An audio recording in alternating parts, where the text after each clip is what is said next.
आज खरंच एक मुक्त पत्रकार म्हणून एक गोष्ट सहज बोलावीशी वाटते. भाजप सातत्यानं का जिंकतंय? याचं उत्तर आपल्याला सापडलं बरं का. नमस्कार, मी विजय पाठक. आपल्या राजकीय रणभूमी या चॅनलमध्ये आपलं सर्वांचं स्वागत आहे. भाजप सातत्यानं का जिंकतंय? याचं उत्तर काल झालेल्या सुळे आणि लखानी या सोयरिकेमुळं पुन्हा एकदा स्पष्ट झालं. लग्नात सुद्धा राजकारण असतं. असतं का?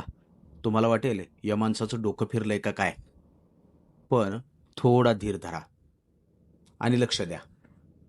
मी दुसऱ्या पद्धतीनं मांडायचा प्रयत्न करतो. काँग्रेस मागच्या 10 निवडणुकांमध्ये होय, होय, आश्चर्य वाटूच देऊ नका.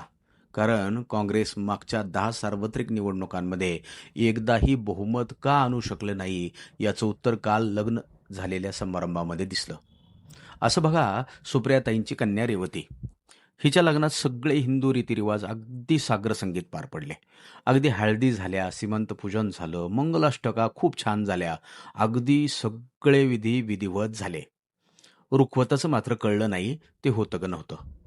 पण आयुष्यभर सुप्रिया सुळेताई आणि आदरणीय पवारसाहेब स्वतःला सेक्युलर पुरोगामी म्हणवत राहिले आणि सत्तेची मलाई खात राहिले.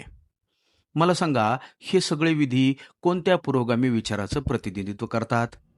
हे तर सनातनी पद्धतीनं लग्न झालं. मग ही पुरोगामी, प्रोग्रेसिव्ह, सेक्युलर नेत्यांची पक्षाची बोंब आहे. करायचं एक आणि बोलायचं दोन आणि सगळं सगळं वेगळं वेगळं वेगळंच. अलीकडे अल्पसंख्याक हिंदू विरोधी मतांकरता काही लोकांचं चालन करायचं आणि वैयक्तिक आयुष्यात मात्र 180 डिग्रीजवरती उलटं वर्तन करायचं. कारण तिथं सुद्धा समाज काय बोलेल की काय अशी भीती आहे की काय राजकारण्यांना. पण एकेकाळी या दुटप्पी वर्तनाचा या नेत्यांना प्रचंड फायदा झाला. पण मोदीजी आल्यापासून हिंदूंना भाजपवर विश्वास वाढला आणि या खोटारड्या नेत्यांचं जणू जीणंच मुश्किल झालं. 1989च्या सार्वत्रिक निवडणुकीमध्ये काँग्रेसला पहिल्यांदा या ढोंगीपणाचा फटका बसला. जेव्हा ते 414 वरून 197 वरती आले आणि भाजपसहित तयार झालेल्या युतीचे व्ही पी सिंग, विश्वनाथ प्रताप सिंग प्रधानमंत्री झाले. मात्र भाजपला काँग्रेस आणि बाकी पुरोगामी पक्षांच्या लबाडीचा खरा फायदा 2014 मोदी आल्यावरती झाला. कारण उघडपणे बाळासाहेबांच्या निधड्या छातीनं हिंदुत्वाचं राजकारण ते करत होते. लोकांना मूर्ख समजू नये. नाईलाजानं जरी काही काळ तुमच्या अनुयन करत राहिले, कुठे ना कुठेतरी हिशोब ठेवत असतात आणि वेळ आलं की मोठे नेते मात्र इंगा दाखवत असतात. आता ताई आपल्या नेहमीच्या सवयीप्रमाणे डोळं मिटून दूध पितायत का काय? नागपूरच्या भाजपच्या कुटुंबात दिलेल्या लेकीच्या निमित्ताने नवीन राजकारणाची सुरुवात करतायत का काय? हेच बघायचं आहे.